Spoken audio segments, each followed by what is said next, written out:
بسم الله الرحمن الرحيم.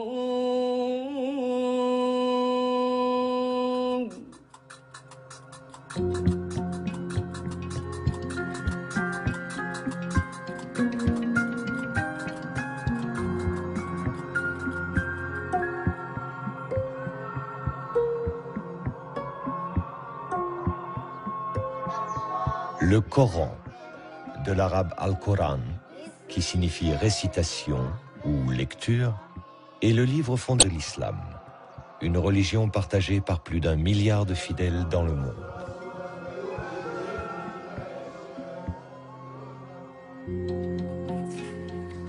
Pour les musulmans, le Coran est le recueil de la parole de Dieu, qui fut révélé au prophète Mahomet entre l'an 610 et l'an 632 de l'ère chrétienne, à la Mecque et à Médine, en Arabie Saoudite.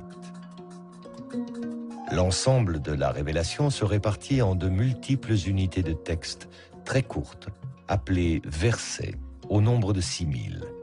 Dans le Coran, ces 6000 versets sont regroupés en 114 chapitres, appelés sourates, identifiés par un titre de longueur variable et organisés selon un classement précis, des sourates les plus longues aux sourates les plus courtes.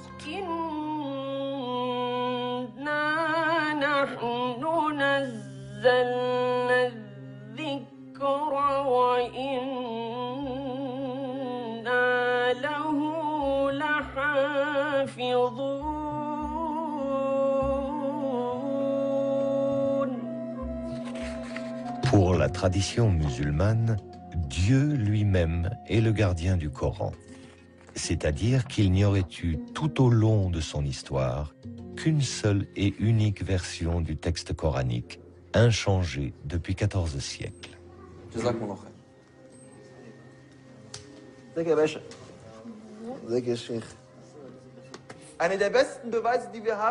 L'une des meilleures preuves que nous ayons, c'est le fait que tous les Corans dans le monde entier soient concordants. Le Coran qu'on lit au Maroc est le même que celui qu'on lit en Chine, et celui qu'on lit en Arabie Saoudite, le même qu'on lit ici aujourd'hui en Europe ou en Afrique du Sud.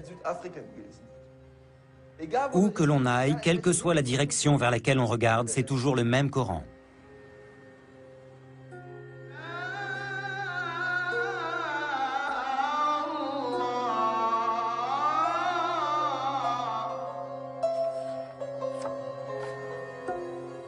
Ce dogme d'un Coran immuable, pilier de la tradition musulmane, allait pourtant être remis en question par des scientifiques européens à la suite d'une découverte totalement inattendue.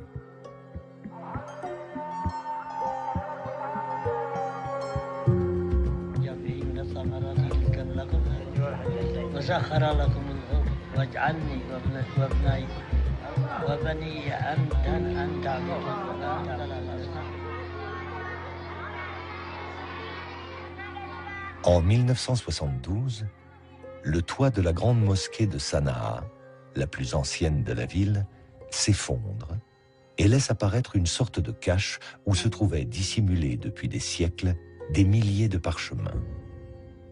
Paolo Costa, un archéologue italien présent lors de la découverte, alerte les autorités yéménites.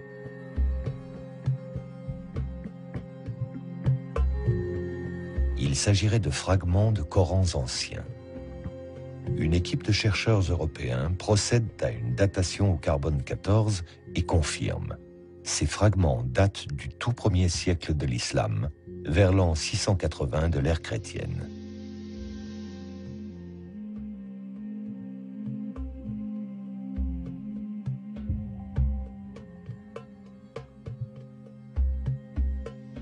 Ce sont les plus anciens manuscrits coraniques connus au monde, avec une écriture très rudimentaire, composée d'un simple squelette de consonnes.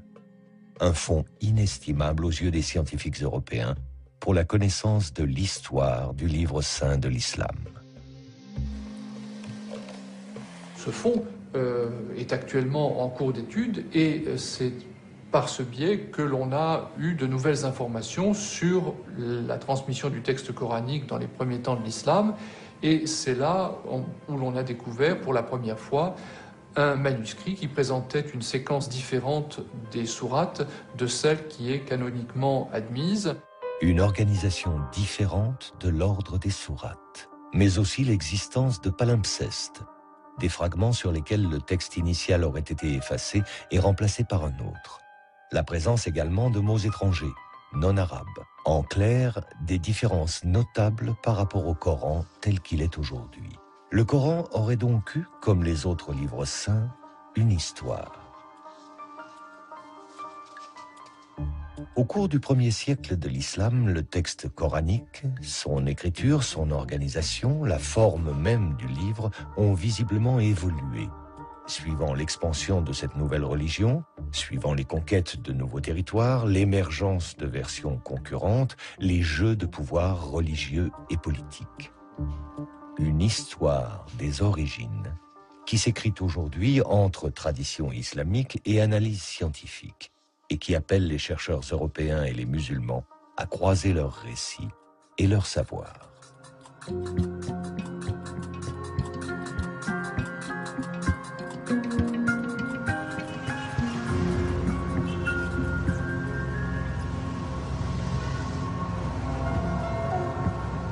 Ferid Haider est étudiant à l'Université libre de Berlin, au département des langues sémitiques et arabes. Mais en tant qu'imam, il est à ce titre porteur de la tradition musulmane. Un enseignement qu'il a reçu à l'Université Al-Azhar du Caire, haut lieu du savoir islamique.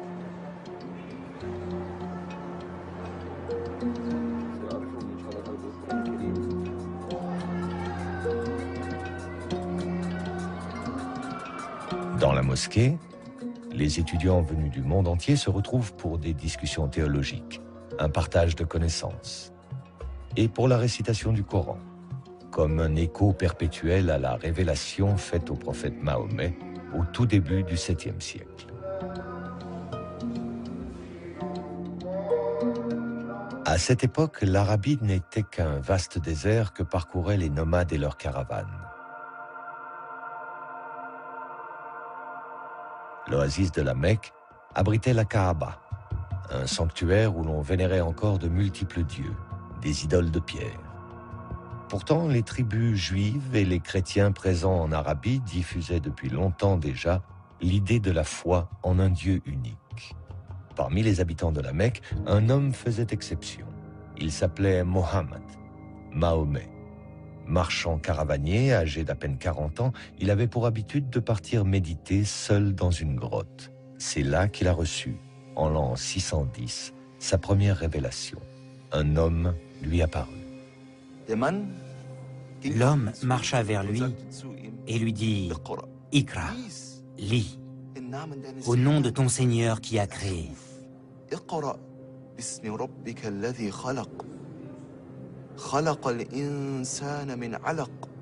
Qui a créé l'homme d'une adhérence.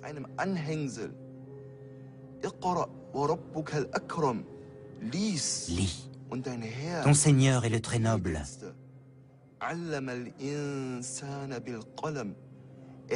Qui a enseigné par la plume. A enseigné à l'homme ce que l'homme ne savait pas. Et cet homme que le prophète Mahomet a vu, c'était Djibraïl, l'archange Gabriel. Cet archange en qui les chrétiens et les juifs croient aussi. Ces 5 versets furent les premiers de la révélation faite à Mahomet. La révélation, tout entière recueillie dans le Coran, affirme avant tout que Dieu est unique et que Mahomet est son ultime prophète, son messager, dans la lignée d'Abraham, de Moïse et de Jésus.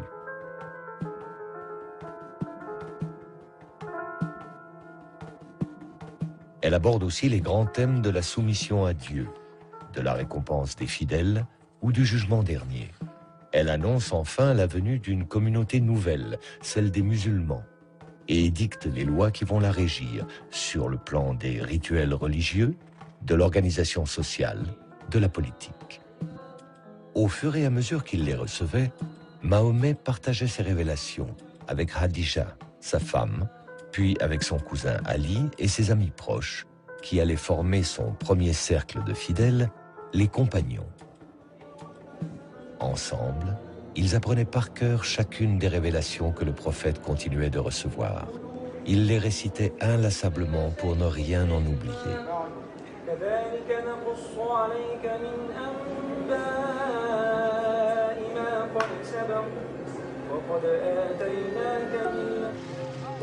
Si la Mecque est aujourd'hui le lieu le plus sacré de l'islam, appelant chaque année par millions les musulmans au pèlerinage autour de la Kaaba, il n'en fut pas ainsi au temps du prophète.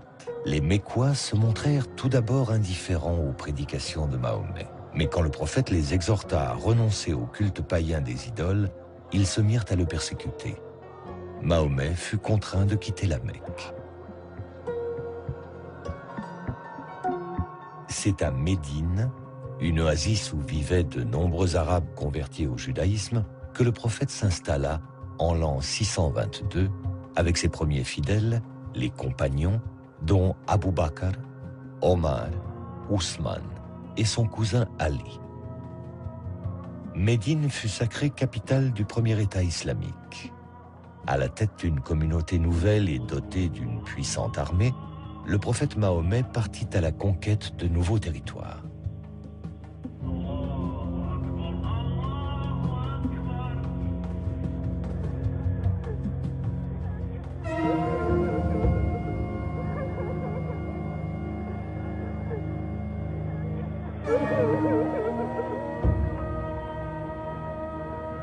Le prophète meurt en l'an 632. À sa mort, la presque totalité de la péninsule arabique s'était ralliée à la foi monothéiste de l'islam. Mais le prophète ne laissa aucune indication quant à sa succession. Ses 4 compagnons se réunirent et c'est Abu Bakr qui fut désigné premier calife. Ali revendique aussi la succession, au nom des liens du sang qui l'unissaient au prophète, mais le califat lui fut refusé. Et c'est cette première divergence qui, 2 siècles plus tard, divisera les musulmans en 2 branches. Les sunnites, aujourd'hui majoritaires dans le monde, qui s'attachent à la lignée des califes Abu Bakr, Omar et Ousmane, et les chiites, qui se rattachent à Ali. Alors qui, une fois le prophète disparu, allait prendre l'initiative de la mise par écrit du Coran? Qui allait faire des révélations un véritable livre? Avec quelle volonté? Strictement religieuse ou déjà politique? Et dans cette transcription de la parole de Dieu, quelle sera la part de l'intervention humaine?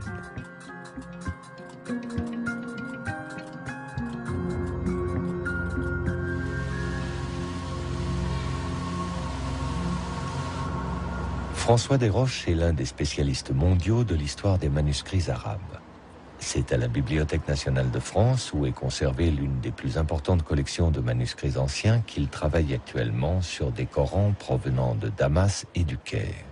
En tant que paléographe et codicologue, il applique au Coran une double analyse, à la fois de l'histoire de l'écriture et de l'histoire des codex, les plus anciennes formes de livres reliés. Dans les débuts de l'islam, la mise par écrit du Coran semble avoir été un enjeu important pour les communautés musulmanes. Il y a, semble-t-il, la volonté de réaliser ce qui était une promesse contenue dans le texte coranique, celle d'un kitab, d'un livre, qui se matérialise. Et on a bien l'impression que transcrire le texte coranique correspondait à une urgence de posséder un livre qui faisait de la communauté musulmane la détentrice d'une écriture au même titre que juifs et chrétiens qui étaient peuple du livre, Ahl al-Kitab.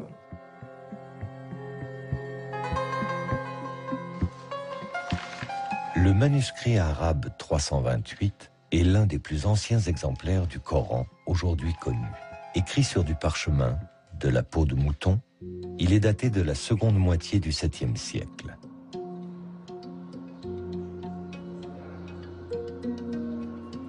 Ce manuscrit fut découvert dans une cache de la mosquée Amr, à Foustat, l'actuelle banlieue du Caire, lors de la campagne d'Égypte menée par Bonaparte à la fin du XVIIIe siècle. Les fragments de parchemin qu'il contient, écrits par plusieurs copistes, représentent environ la moitié du texte coranique. En plus de ceux qui se trouvent à la Bibliothèque nationale de France, D'autres fragments sont conservés à la Bibliothèque nationale de Russie à Saint-Pétersbourg, à la Bibliothèque apostolique Vaticane à Rome et dans une collection privée à Londres. Le manuscrit est particulièrement intéressant parce qu'il nous montre un certain nombre de caractéristiques de la transmission du texte coranique à l'époque ancienne, et notamment le fait qu'il était assez commun à ce moment-là de se mettre à plusieurs pour copier le texte sacré. Nous savons que le texte a été copié par plusieurs intervenants parce que les mains sont très caractéristiques. À côté de celle-ci, qui est sans doute la plus importante au sein du manuscrit, nous avons également un autre copiste et qui lui écrit dans un style beaucoup plus élaboré. L'écriture est de type Hejazi, du nom du Hejaz, la région d'Arabie où se trouvent la Mecque et Médine. C'est l'une des notations les plus anciennes de l'arabe, constituée uniquement d'un squelette de consonnes et donc d'une lecture très difficile. Il n'existait pas ou peu de signes qui permettent de distinguer des lettres identiques. Les voyelles brèves non plus ne sont pas notées.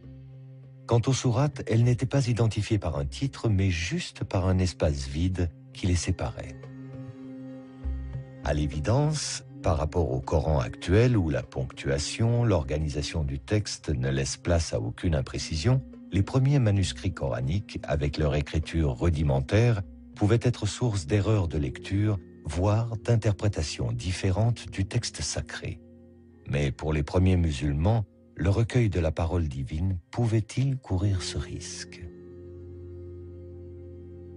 Ce que l'on sait de l'usage de l'écriture dans l'Arabie ancienne, je veux dire par là l'Arabie du 7e siècle de notre ère, montre que ce que l'on souhaitait avant tout quand on utilisait l'écriture, c'était disposer d'un aide-mémoire, c'est-à-dire non pas quelque chose qui permettait une lecture autonome, mais un support pour permettre de retrouver le texte mémorisé par l'utilisateur et capable de subvenir à d'éventuelles défaillances de mémoire en lui donnant les moyens de retrouver le texte lui-même. C'est en tous les cas ainsi que plusieurs spécialistes expliquent les débuts de la notation, par exemple de la poésie arabe, qui se faisait avec des aides-mémoires qui n'étaient pas destinées à circuler comme des livres, mais plutôt comme des notes. Pour le Coran, il semble qu'il en a été de même et que ce que l'on cherchait avant tout quand on était en train de copier un texte comme celui que j'ai sous les yeux, c'était d'avoir grosso modo un fil directeur pour retrouver le texte lui-même.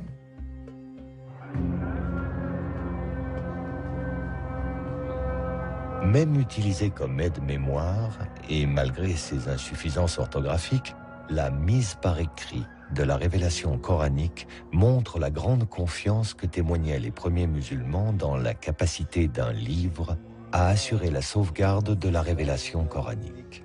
Restait à donner à ce livre, fût-il encore dans sa forme primaire, un statut central, unique. En un mot, un statut de texte canonique. Cette tâche que s'est consacrée le calife Ousmane, troisième successeur du prophète Mahomet, et dont le récit de la tradition musulmane a établi précisément les conditions et les enjeux. À l'époque du calife Ousmane, l'empire islamique s'est considérablement étendu. Au nord, vers les provinces de Cham, l'actuelle Syrie, mais aussi à l'est, vers les provinces de Perse, et à l'ouest, vers l'Égypte. Ces conquêtes ont incorporé à l'empire des populations converties à l'islam, mais ne maîtrisant pas la langue arabe. Et voilà pourquoi il y eut parmi les musulmans des désaccords concernant la récitation du Coran, notamment dans des endroits très éloignés de la Mecque et de Médine, ces berceaux de l'islam. Et les musulmans commencèrent à se disputer, en particulier lors de 2 batailles contre les Arméniens et les Azéris. Et l'un des plus proches compagnons du prophète Mahomet, qui portait le nom de Hudayfa, était présent lors de ces batailles.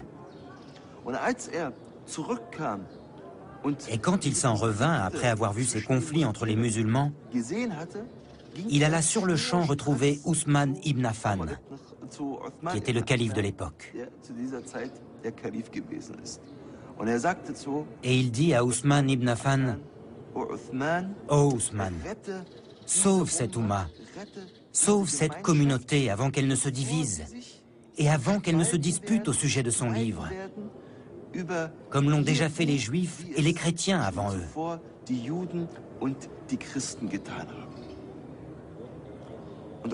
Et Ousmane ibn Affan prit cet avertissement très au sérieux. Et c'est la raison pour laquelle il fit convoquer une commission à laquelle il demanda de faire plusieurs copies du Coran. De Médine, les copies furent envoyées vers les principales villes de l'Empire musulman, vers la Mecque, Basra, Koufa, Damas et le Caire.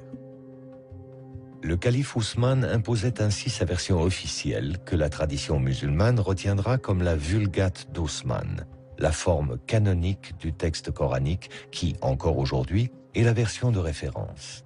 Mais l'imposition de cette Vulgate se fit au prix de décisions despotiques. D'autres versions du texte coranique existaient dans l'Empire, concurrentes, avec un nombre de versets ou une organisation différente des sourates. Les plus connues furent celles de Ali, le cousin du prophète Mahomet, qui, selon la tradition chiite, aurait compté 3 fois plus de révélations coraniques que la Vulgate d'Ousmane, et celle d'Ibn Masoud, qui fut lui aussi un des proches du prophète. Le calife Ousmane interdit ces versions concurrentes à la sienne et demanda leur destruction définitive. Ibn Masoud, qui ne voulut s'y soumettre, fut publiquement châtié.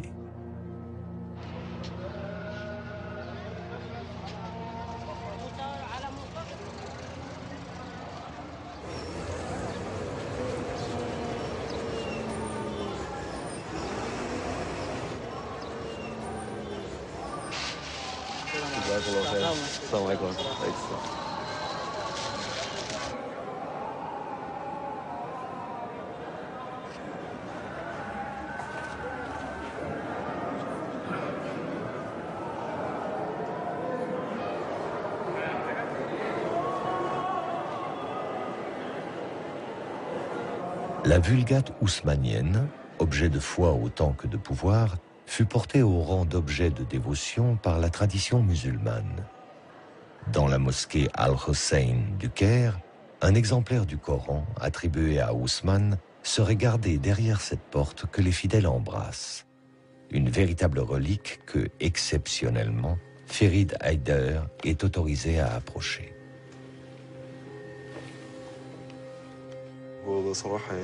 À vrai dire, c'est un très grand moment pour moi. Ceci est bien l'un des exemplaires du Coran qui a été écrit à l'époque d'Ousmane. Que Dieu soit satisfait de lui. Tout simplement, on s'accorde pour dire que ce Coran est l'une des 6 copies que le calife Ousmane avait ordonné d'écrire. On peut voir les pages et prendre connaissance de cette écriture. Il est grand au nom d'Allah. Il n'y a ni ponctuation ni voyelle. Bismillah.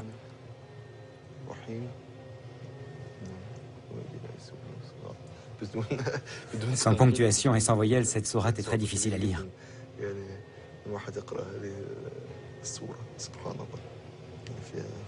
Je peux voir la dernière page?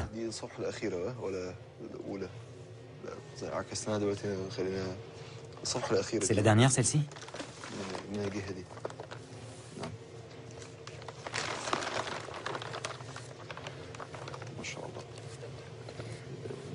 C'est la dernière. C'est la sourate An-Nas. Les hommes, n'est-ce pas? Oui, gloire à Dieu. C'est grandiose. C'est incroyable quand on y pense. Que ce Coran ait été écrit de la main de l'un des vénérés compagnons. Que Dieu soit satisfait d'eux.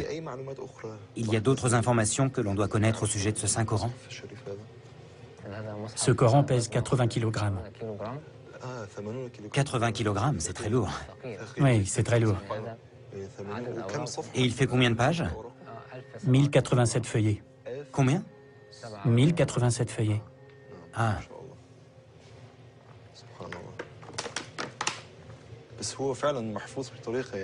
Franchement, la conservation est superbe. Il a plus de 1400 ans, c'est vraiment très très ancien. Si vieux et malgré cela, gloire à Dieu, on dirait qu'il a été écrit il y a à peine 100 ans. Dieu est grand, c'est merveilleux. On dit qu'il y a des taches de sang dans ce Coran. Je ne sais pas à quelle page elles se trouvent. Pourtant, elles existent bel et bien, mais j'ignore où.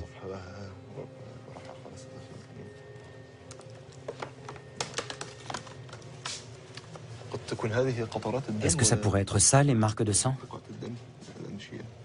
Elles existent bien, mais elles sont effacées. Vous voulez dire qu'elles ne sont pas visibles? Non, pas très visibles.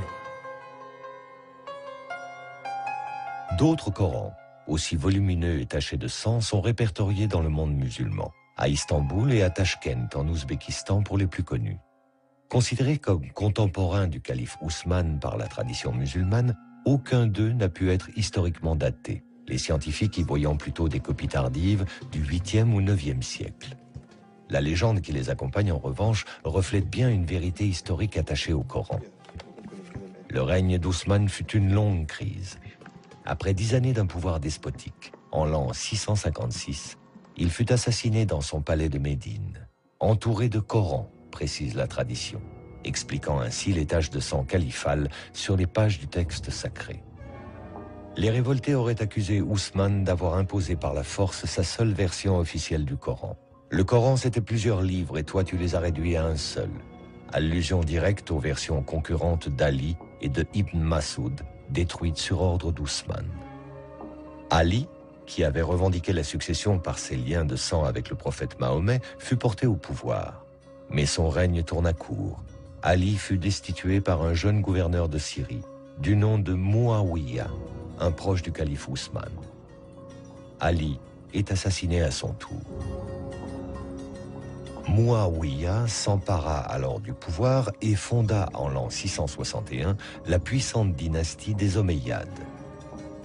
Une dynastie sunnite qui allait régner sur l'empire musulman à partir de sa nouvelle capitale, Damas.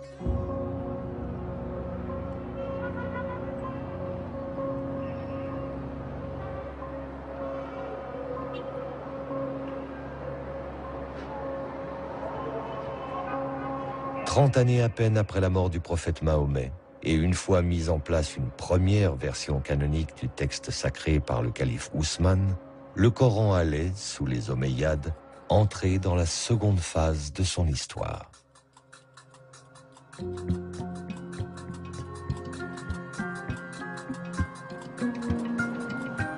En déplaçant sa capitale de Médine à Damas, l'Empire musulman situait désormais le siège de son pouvoir religieux et politique dans un environnement plus complexe, voire plus hostile que ne l'était l'Arabie.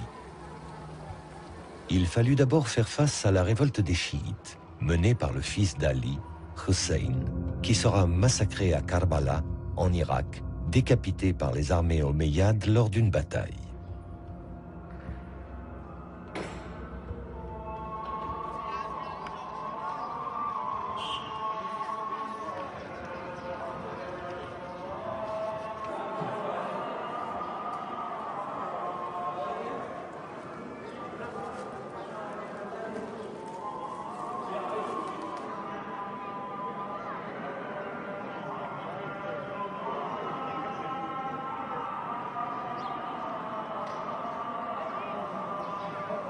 Selon la tradition, la tête de Hossein serait conservée, curieux paradoxe, dans la mosquée même des Omeyyades, relique aujourd'hui vénérée par les pèlerins chiites venus d'Iran. Avec le massacre de Hossein, les Omeyyades ne mettaient pas fin à la lignée chiite, mais ils amorçaient une victoire future, symbolique. Les chiites allaient reconnaître la Vulgate d'Ousmane comme texte coranique officiel et unique pour l'ensemble de la communauté musulmane. L'autre défi, d'importance, se trouvait du côté de Byzance et de son puissant empire chrétien gréco-oriental, lui-même héritier de l'empire romain. Les conquérants arabes musulmans lui avaient déjà ravi les provinces de Syrie et d'Égypte, mais pour le calife Muawiyah, l'influence de Byzance sur la Méditerranée restait un obstacle, pour lui qui voulait porter l'islam vers l'Ifriqiya, la porte de l'Afrique du Nord.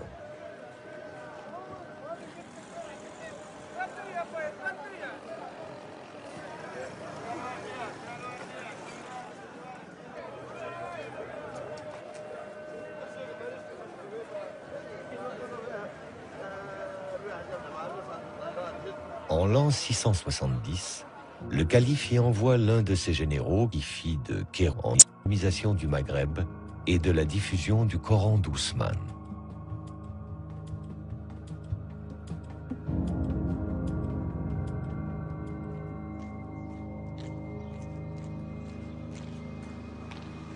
Le général y édifia une grande mosquée et les fidèles musulmans nouvellement convertis y furent regroupés autour du seul et unique Coran d'Ousmane.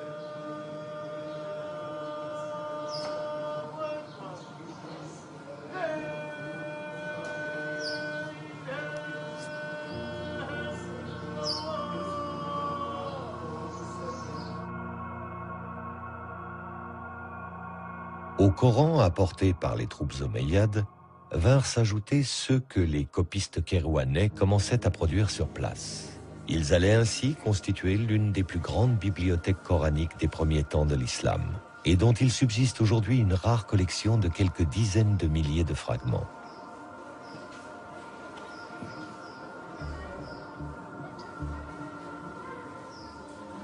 Parmi eux, 2 exemplaires historiques de Coran de l'époque omeyyade. Considérés aujourd'hui comme patrimoine de la ville, témoins de l'histoire de Kérouan, l'analyse de ces Corans anciens fut récemment des roches.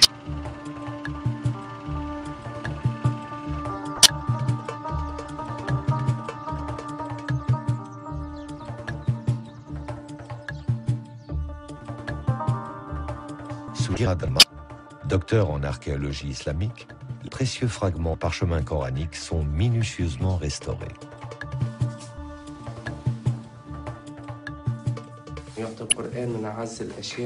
Le Coran est considéré comme l'une des choses les plus précieuses pour la communauté musulmane.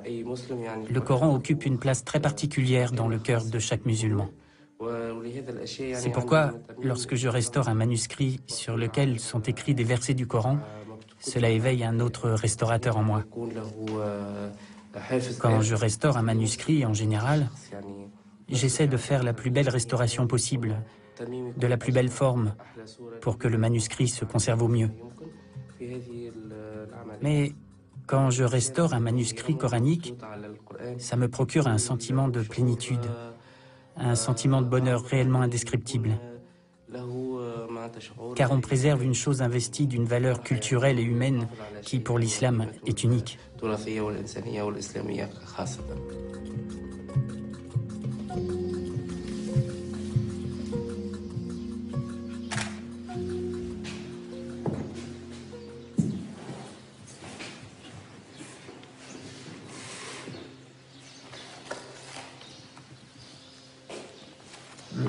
Le style d'écriture s'apparente assez bien à ce qu'on connaît sous le nom d'écriture du Hejaz, le nom de la région où se trouvent les 2 villes saintes de la Mecque et de Médine. De quelle époque vous daterez le cas échéant? C'est au début du 8e siècle et j'imagine que ça pourrait coïncider avec la deuxième phase, disons, de l'installation musulmane à Kérouan. Absolument. Ça aurait pu effectivement être un des moyens d'islamisation du pays avec cette présence d'une collection de Coran à la grande mosquée du Coran. Il y a sans doute eu une volonté de faire durer ce manuscrit. On le voit dans ces pages qui ont été repassées pour les rendre plus lisibles. Absolument. Je ne pense pas qu'à Kérouan, dans les manuscrits de la collection, on observe de divergence par rapport à ce qui est la Vulgate osmanienne, c'est-à-dire que les sourates sont dans l'ordre où on les connaît actuellement. On a l'impression effectivement que dans l'histoire, il y a eu une volonté de diffusion de copies de références qui a été très forte. Là, c'est vraiment tout à fait autre chose. C'est sublime et c'est vraiment grandiose. Si on ouvre une page, on a vraiment la vision de la taille de ce manuscrit qui était impressionnant. Impressionnant, effectivement. Nous disposons de plus de 250 feuillets, alors qu'effectivement, on considère que ce manuscrit, il était constitué de 500 feuillets. Il faut penser 500 pour. Oui, ça représentait un volume énorme. Donc là, même si ça n'est pas forcément exactement le tout début du 8e siècle, c'est vraiment la première moitié. Et c'est un témoignage tout à fait exceptionnel sur la diffusion du texte coranique à cette époque et l'art du livre aussi, parce qu'il faut quand même remarquer cette espèce de saut qualitatif tout à fait impressionnant entre les deux manuscrits. La finesse du trait, on a affaire à des professionnels du dessin, des gens qui sont déjà des enlumineurs qualifiés. Et donc il y a une grande variété de couleurs et de motifs aussi. Oui, ce motif de flèche est assez exceptionnel. La qualité du décor et surtout sa variété, on a l'impression qu'il n'y a pas deux sourates précédées d'un bandeau identique, que ce soit du décor végétal ou du décor davantage géométrique. Oui. Encore aujourd'hui, ça reste un manuscrit impressionnant par sa dimension. On a vu tout à l'heure un autre manuscrit qui était quand même beaucoup plus petit, peut-être une page. On voit bien la différence de valeur et la différence des moyens mis en œuvre. Oui, ça je crois que c'est un des joyaux de la collection. Absolument.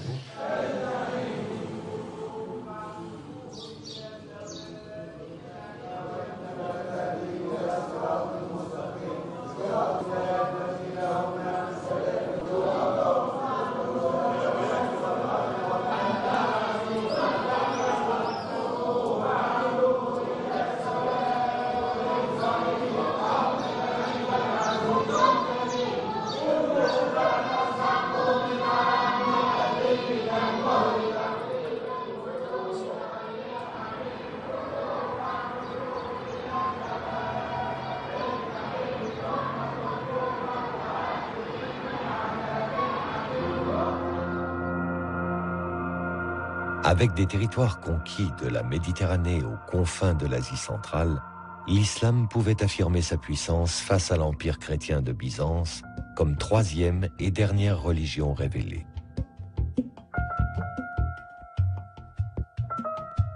Il lui restait cependant à donner une véritable expression à cette puissance, mais dans une grandeur de l'islam liée à l'histoire du christianisme. L'artisan en sera Abd al-Malik, le calife le plus flamboyant de la dynastie des Omeyyades. Il fit de l'édification des premiers monuments de l'islam et de la réforme du Coran les deux piliers de son règne qui débuta en l'an 685.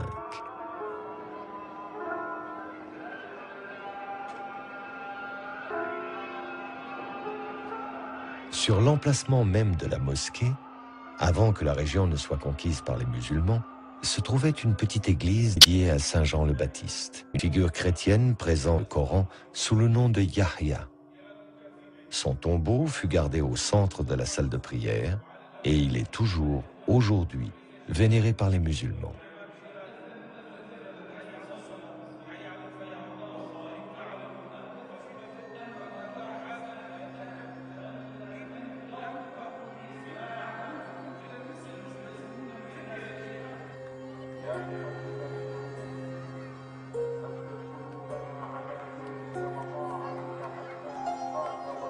La présence des chrétiens en terre musulmane s'est également traduite dans l'art des décors omeyyades, dont la grande mosquée de Damas témoigne encore et que François Desroches vient observer aujourd'hui, cherchant à en établir le lien entre l'architecture et les Corans omeyyades, dont un en particulier, rarissime, qui fut découvert à Sanaa en 1972. Les décors vont être sans doute la façon la plus directe de percevoir les changements qui sont opérés et qui introduisent une synthèse entre le savoir-faire des sujets chrétiens ou juifs de l'Empire arabe et les besoins des nouveaux maîtres. On fera appel à des artisans et des artistes chrétiens, certains seraient même venus prêtés par l'empereur byzantin, et les décors qu'ils vont installer sont bien sûr marqués par la culture qui est la leur, adaptés naturellement aux exigences particulières du monde musulman.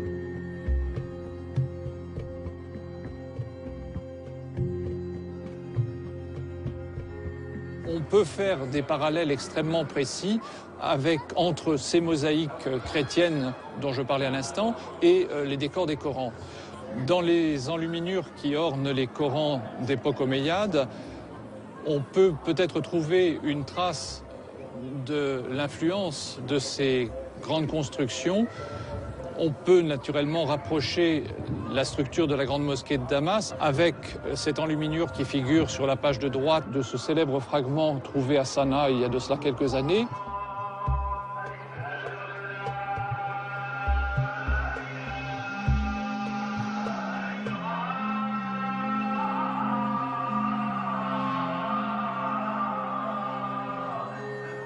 Dans un empire où les musulmans non arabes sont désormais majoritaires, il fallait, pour le pouvoir omeyyade, souder la communauté musulmane, lui donner une cohérence, une unité. Comme lors des califats précédents, le Coran en sera l'outil. Mais plus comme un simple aide-mémoire, comme pu l'être jusqu'alors avec son écriture rudimentaire.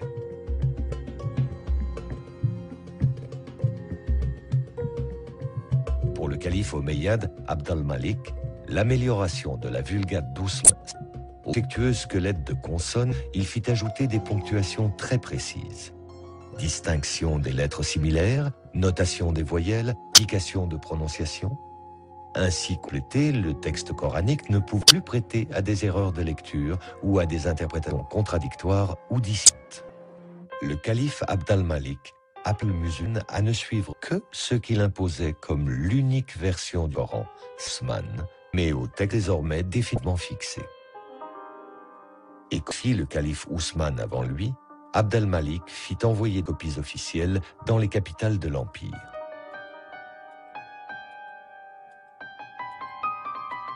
Moins d'un siècle à peine après la disparition du prophète Mahomet, l'islam, au même titre que les deux religions révélées, détient son livre. L'œuvre du calife Ousmane et sa volonté d'un Coran unique et unifié sont enfin accomplies.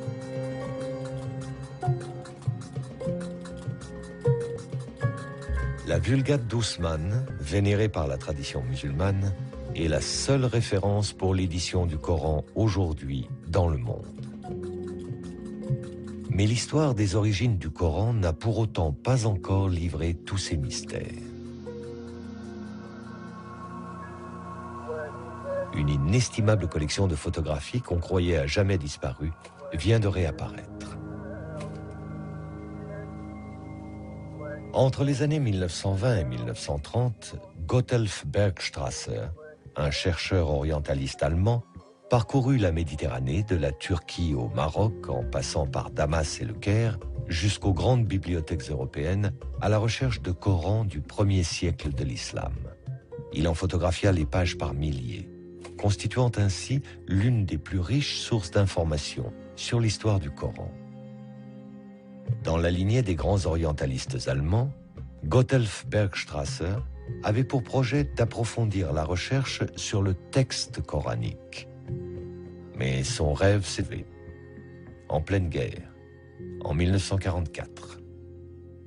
L'Académie des sciences de Bavière a été bombardée. On déclara les archives détruites, anéanties. Les archives de Bergstrasser avaient été en fait volontairement dissimulées, peut-être par crainte à l'époque d'engager une analyse du Coran probablement jugée trop sensible. Retrouvées en 2007, elles ont été confiées à une unité de recherche de l'Académie des sciences humaines de Brandebourg, appelée Corpus Coranicum, et dirigée par le professeur Angelika Neuwirth. Pour elle et son équipe, le fonds photographique de Bergstrasser, par sa richesse, augure de plusieurs années de recherche passionnantes et soulevant l'enthousiasme des scientifiques européens, comme avaient pu le faire il y a plus de 30 ans les fragments de Sanaa au Yémen. Que va-t-on découvrir? Quels secrets ces archives vont-elles révéler de l'histoire du Coran au premier temps de l'islam? Il est encore trop tôt pour le dire, mais il est sûr que les archives de Bergstrasser offrent une opportunité nouvelle, exceptionnelle, d'élargir le champ d'analyse du Coran, mais avec une approche, aujourd'hui, partagée entre tradition scientifique et tradition musulmane. Nous essayons toujours de transcrire et d'analyser les manuscrits les plus anciens du Coran, car ils sont d'une plus grande importance et sont plus proches de l'époque à laquelle le Coran a été envoyé sur terre.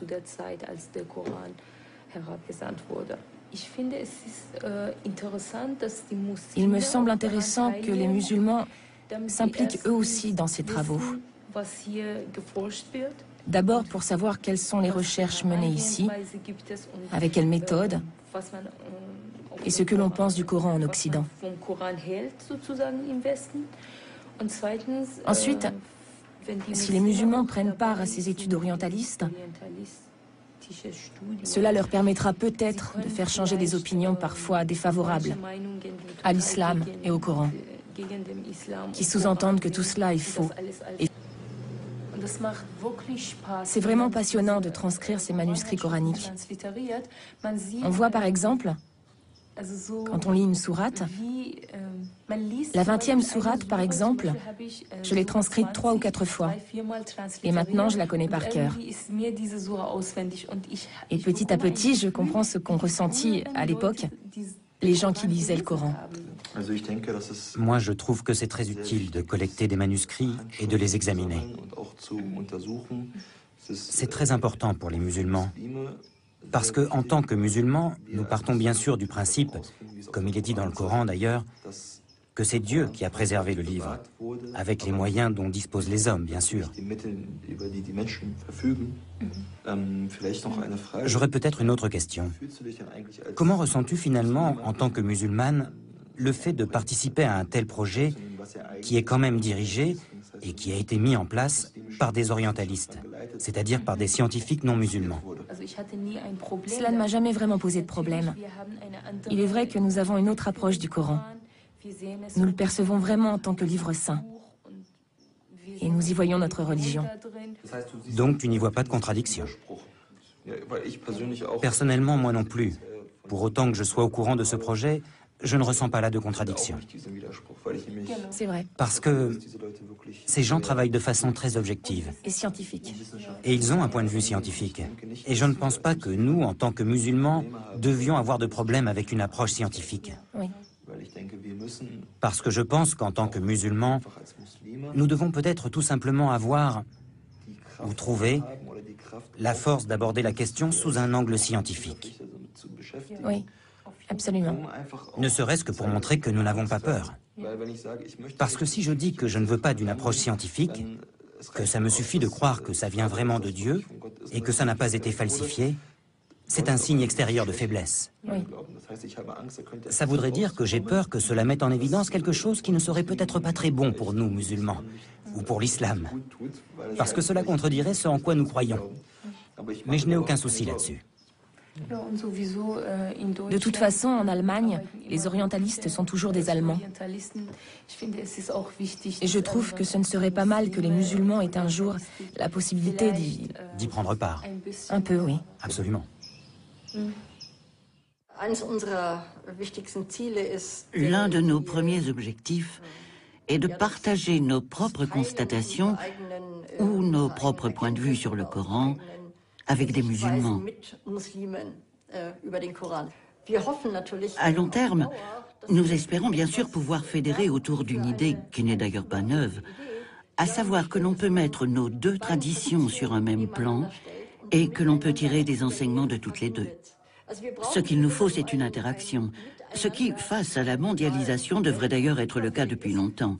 Interaction entre deux traditions du savoir qui peuvent en quelque sorte s'aligner. En ce sens, nous sommes dans le même bateau que les musulmans. Et nous ne voulons en aucun cas pratiquer notre recherche coranique de façon, comment dirais-je, académique. Alors qu'il y a des millions de musulmans qui sont curieux, qui s'intéressent et qui disposent eux-mêmes d'un savoir que nous n'avons pas. Si nous voulons vraiment nous approcher du Coran, nous avons besoin d'une étroite collaboration avec des érudits musulmans. Sans eux, ce n'est pas possible.